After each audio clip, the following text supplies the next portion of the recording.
आमर भद्रक एसपी सार निर्देश क्रमे और आईआईसी साबरंग पीएस तत्वावधान में आमर एक टीम एसआई प्रियव्रत विश्वाल तत्व माने लीडरशिप रे हाबिलदार अन्य स्टाफ मैंने जितेबाला आमर गोरामाटीर जो तारिणी छक जिते एडी चेकिंग ड्यूटी करते से गोटे गोटे पर्सन साबरंग बजार आड़ को आसाला सी पुलिस टीम की दौड़ा लगे एम सन्देह है गोड़े गोड़े चेज कलापर ताकू धरिले आप्रेहेंड कले और पब्लिक मैंने किसी ग्यादर हो गले ताकू जितेबाला पुलिस पचरा पचरी कला से ना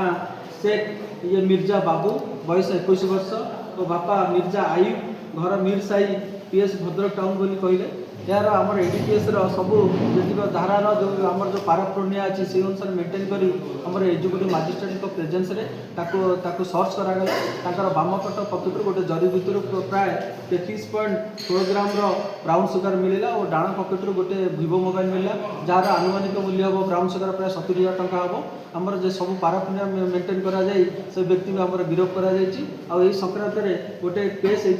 साबरंग PS case number 296/2025 20B NDPS